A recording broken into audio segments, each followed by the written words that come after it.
What's going on, you guys? It is the Talking Sasquatch, and it's great to have you back. It's that time of year again. The leaves have fallen, it's getting colder out. Well, at least it's supposed to be getting colder out. It was like 80 degrees here the other day. And if you listen super closely, you may hear the faint sound of sleigh bells and Mariah Carey playing at pretty much every retail establishment. Honestly, last year I waited a little bit too long to do a holiday gift guide. Well, this year I learned my lesson. I wanted to make a bigger and better list for you guys and give you plenty of time to shop. I also tried to get you guys discount codes on as many products as I possibly could. We've got some returning suggestions and some brand new stuff you may have never seen before. So grab a hot cocoa and a slice of that fruitcake that's probably left over from last year, and let's get at it.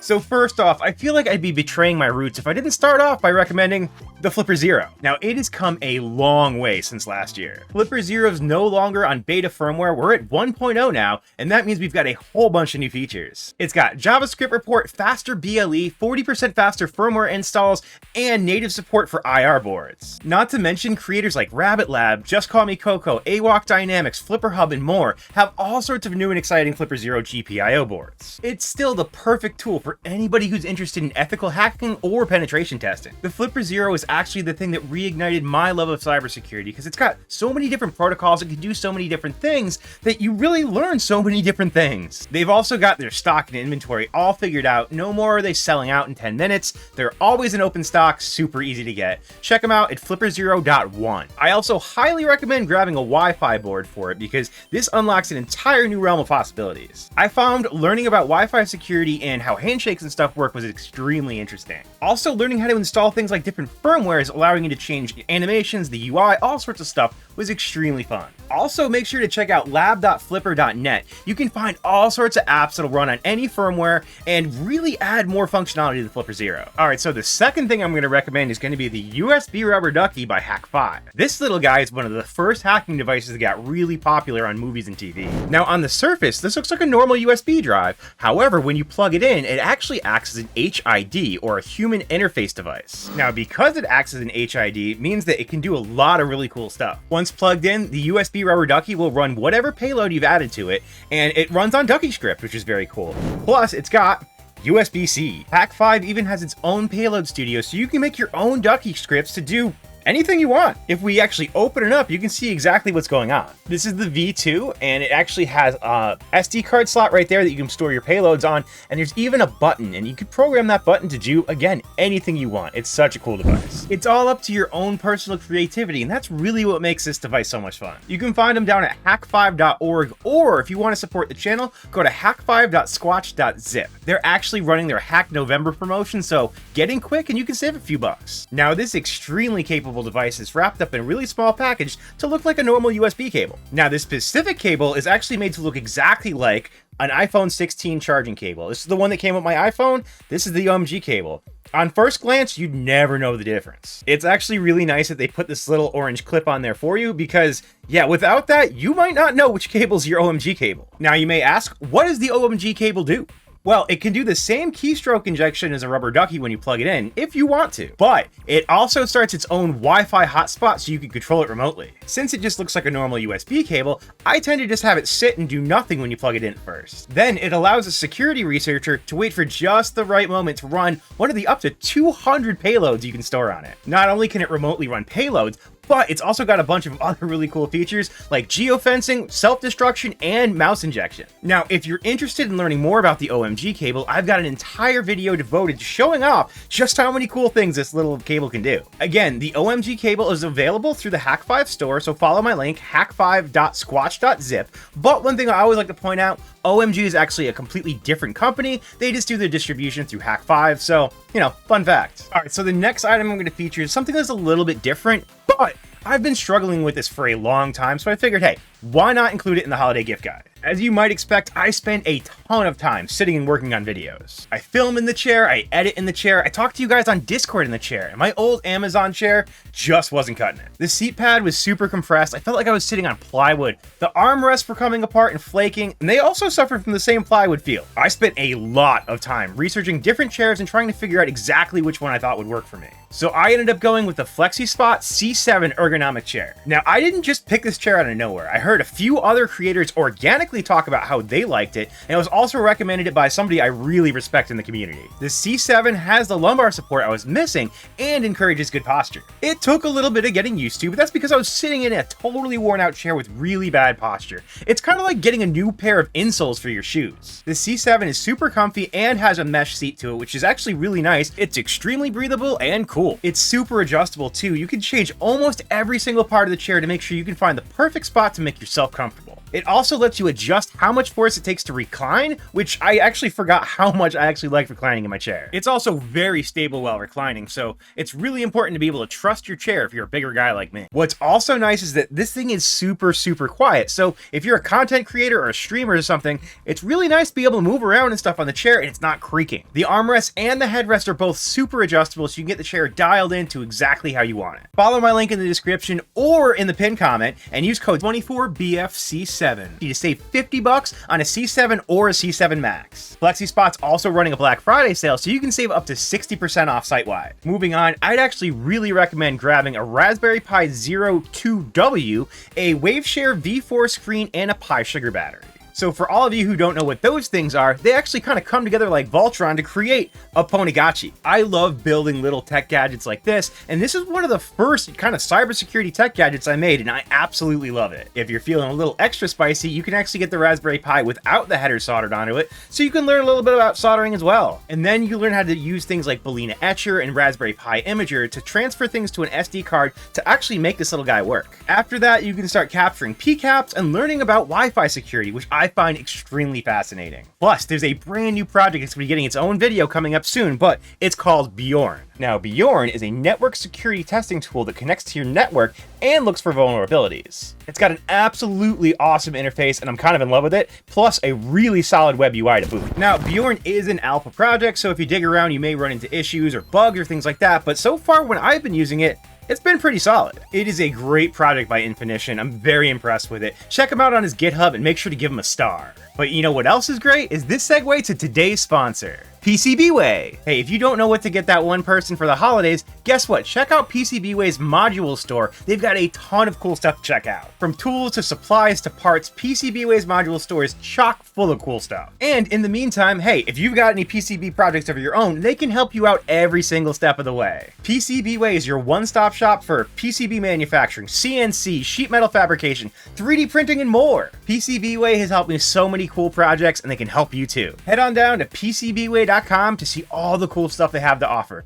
Thank you so much for the continued support. Let's get back at it. All right, so one thing that I've been messing around with a lot recently has been radio frequencies. And this next piece of tech has made it so much easier for me to understand exactly how these radio frequencies work. And that little $30 to $40 piece of tech is the RTL SDR. Now, the RTL SDR is a little SDR or software-defined radio that plugs right into your computer using USB. I found using applications like SDR++ make it so much easier to understand how radio frequencies work. You can visually see the difference between AM and FM stations, and it made it so much easier to understand. It even helps you understand the subtle differences between things like narrowband and wideband FM. You can visually see and manually adjust things like bandwidth, and learn how changing the bandwidth, making it bigger, doesn't necessarily mean that you're going to make that signal easier to hear. I got my first hack RF way before I got the RTL SDR, and as soon as I plugged this thing in and started messing around with the software, I learned a ton really quick. It helped me a ton to fill in the gaps of things that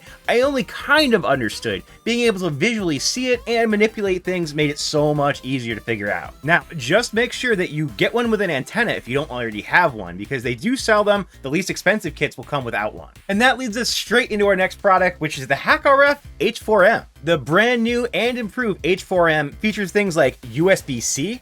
It's got a physical on-off switch, which I absolutely love. It's got a new dial jog on there, so it's easy to control, and right there is GPIO. If you haven't seen my video on the H4M, you can see all the cool features it has. I have absolutely loved playing with this thing. If you happen to know somebody that's a radio nerd, or maybe they're a ham radio guy, the HackRF H4M would make a fantastic gift. You can get one for yourself at Open Source SDR Lab, or I'm pretty sure Rabbit Labs is trying to get these guys in stock. Also on the topic of radios, I've been having an absolute blast with the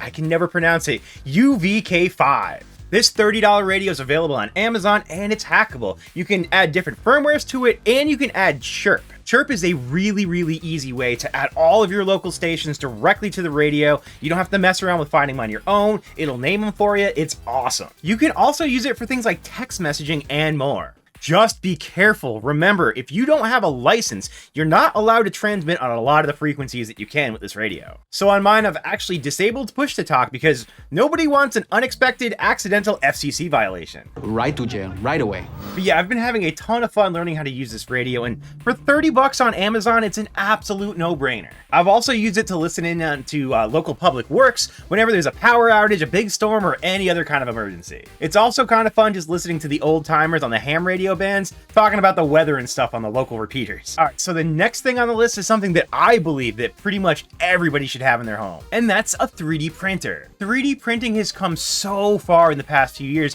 where it really is a super useful tool in everyday life. Gone are the days of using things like glue and masking tape to get things to stick to your print bed. It's almost trivially easy to print pretty much anything you want right from the comfort of home. Also, if you learn how to 3D model, you can make almost anything. Now, I absolutely love my Bambu Lab printers, and I would absolutely recommend them to anyone. Now, they have printers starting off at like $199, which I'm pretty sure is less than I spent on my Ender 3 Pro. And if you've ever gone from an Ender 3 to a Bambu printer, the only thing to say is wow. Bambu Lab printers are scary fast. Like legitimately scary fast. Like the first time I printed a Benchy on the thing, I legitimately thought it might break because it was so fast. I was kind of scared, but it didn't break itself, and it hasn't, and it's been absolutely awesome ever since I got it. I've printed thousands of hours on my X1C, and it has been an absolute pleasure. I've also got a Bambu Lab A1, which I also think is a fantastic printer. The A1 has the same print volume as the X1C and can print just as fast. In fact, starting with the A1 Mini, you can easily justify every single step from one printer to the next because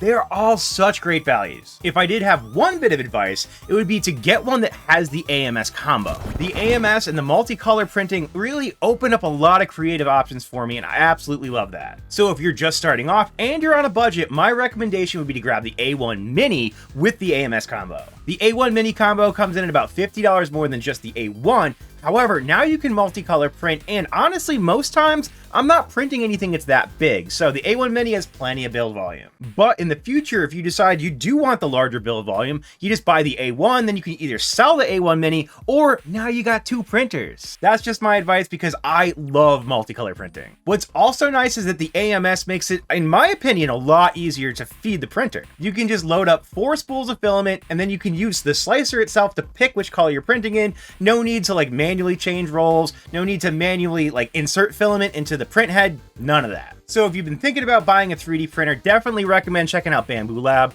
They're doing a Black Friday sale right now. You can save a few bucks. And if you want to support the channel, use my link bamboo.squatch.zip. All right, so on another slight departure, I wanted to feature something for the model makers out there. I've been building models since I was a kid. I started off with car kits, and then I graduated to things like Gundam models. Well, this kit from Microb takes things to an entirely different level. Introducing Minerva's Mercy by Microb. This absolutely stunning model features a plasma ball for the back of the spiders. It's got LEDs, it's got crystals. It's one of the most beautiful things I have ever seen. The futuristic kind of Fallout, kind of steampunk vibe absolutely does not disappoint. One of the other really cool things about Microb is that they actually go through and use recycled materials that they get from factories and scrapyards. I absolutely love the fact that they use upcycled materials because, yeah, there's way too much e-waste out there. Now, they do take a while to build. I mean, it's a model kit. This one right here takes about 13 hours to fully assemble. But Microb's got kits of all sizes and levels of complexity, so no matter what your speed is, they probably have something that's pretty cool for you. Honestly, half the time when I'd make a model, it would just end up in a drawer or something like that. But this guy is definitely going to have a prominent spot in my new set when I get the studio moved. So check them out on microbmake.com and find something that sparks the inspiration in you. Last minute update for you guys. We've got a discount code at Microb Remake. If you use the code TALKING, that's TALKING, at microbremake.com, you can save $180 on this model, which is Minerva's Mercy. So if you want this model right here, you can save $180 at microbremake.com using code TALKING. Now, one other thing I really wanted to make sure I put into the holiday gift guide was a really good screwdriver. Recently, I got my hands on this LTT Precision Screwdriver Kit. Now, I've had my iFixit Mako kit here for a few years now, and it's really treated me well. I've used it literally countless times on electronics, computers, printers, and more. It's got pretty much every bit that I could ever possibly need, even the really weird, obscure ones that you don't find in most other kits. Internal bit storage, which honestly, really good feature. Now, the iFixit Mako kit comes in about 40 bucks, where the LTT kit comes in about 50. Now, one thing I do like about the iFixit Mako is that it's actually a little bit longer than the LTT screwdriver, so it gives you a little bit better access when you need it. It also comes with this Flexi bit extender thing, which gives you access to things that you couldn't get to before, like working around a GPU. So this part is actually pretty useful. When you need it, it comes in real handy. So I think with that and the slightly lower cost, I might go with the iFixit Mako, but it is very close. Whoops. All right, so that's the 2024 holiday gift guide. You can check down in the description for links to every single item on this entire list and discount codes where they apply. And please, if you can, use the affiliate links. It definitely helps out the channel, and I very much appreciate you. Thank you so much for watching this far in the video. You guys are absolute legends. Please make sure to like, comment, subscribe. We'll catch you next time.